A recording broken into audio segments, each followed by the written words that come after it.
Seigneur, qu'ils sont nombreux mes adversaires, nombreux à se lever contre moi, nombreux à déclarer à mon sujet, pour lui pas de salut auprès de Dieu.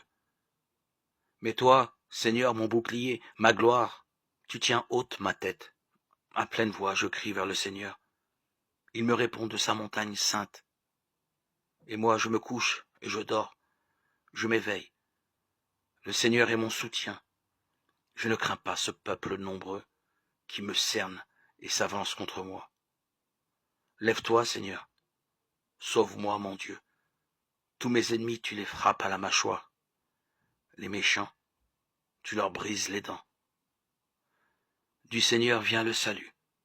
Vienne ta bénédiction sur ton peuple. Psaume 3. Et au-delà de tout créé, nous ne pouvions que t'appeler l'inconnaissable. Béni sois-tu pour l'autre voix, qui sait ton nom, qui vient de toi. Et donne à notre humanité de rendre grâce. Toi que nul homme n'a pu voir, nous te voyons prendre ta part.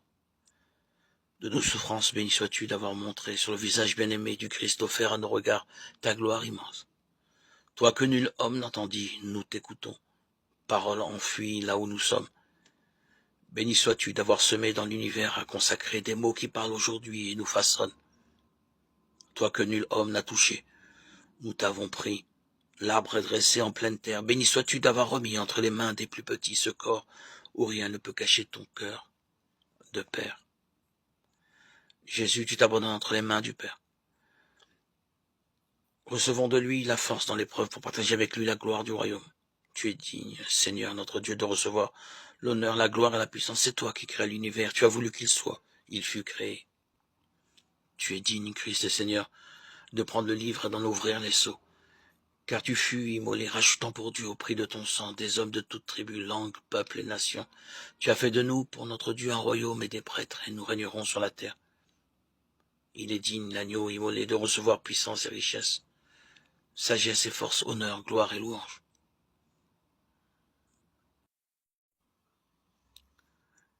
Les apôtres vinrent auprès de Jésus et lui racontèrent tout ce qu'ils avaient fait et enseigné. Les gens qui arrivaient et s'en allaient étaient si nombreux que Jésus et ses disciples n'avaient même pas le temps de manger. C'est pourquoi il leur dit, « Venez avec moi dans un endroit isolé pour vous reposer un moment. » Ils partirent donc dans la barque, seuls, vers un endroit isolé. Mais beaucoup de gens les virent s'en aller et les reconnurent. Ils accoururent alors de toutes les villes et arrivèrent à pied à cet endroit avant Jésus et ses disciples. Quand Jésus sortit de la barque, il vit cette grande foule. Son cœur fut rempli de pitié pour ces gens, parce qu'ils ressemblaient à des moutons qui n'ont pas de berger. Et il se mit à leur enseigner beaucoup de choses. Comme il était déjà tard, les disciples de Jésus approchèrent de lui et lui dirent, « Il est déjà tard et cet endroit est isolé. Renvoie ces gens pour qu'ils aillent dans les fermes et les villages des environs s'acheter de la nourriture. » Jésus leur répondit, « Donnez-leur vous-même à manger. » Mais ils lui demandèrent, « Voudrais-tu que nous allions acheter du pain pour une valeur de 200 pièces d'argent afin de leur donner à manger ?» Alors Jésus leur dit, « Combien avez-vous de pain?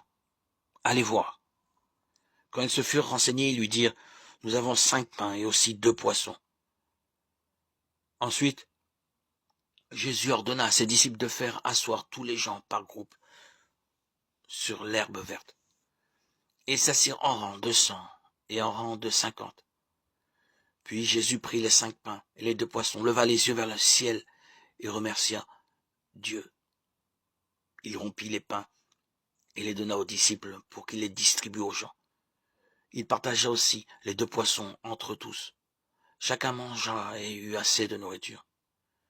Les disciples emportèrent les morceaux de pain et de poisson qui restaient, de quoi remplir 12 corbeilles.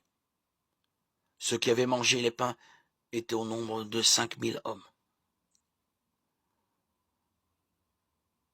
Marc 6, 30, 44. Quand vous priez, ne soyez pas comme les hypocrites. Ils aiment à prier debout dans les synagogues et au coin des rues pour que tout le monde les voie. Je vous le déclare, c'est la vérité. Ils ont déjà leur récompense. Mais toi, lorsque tu veux prier, entre dans ta chambre, ferme la porte, et prie ton Père, qui est là, dans cet endroit secret. Et ton Père, qui voit ce que tu fais en secret, te récompensera. Quand vous priez, ne prononcez pas un grand nombre de paroles comme font les païens. Ils s'imaginent que Dieu les écoutera s'ils parlent beaucoup. Ne les imitez pas, car votre Père sait déjà de quoi vous avez besoin avant que vous le lui demandiez. Matthieu 6, 5, 8.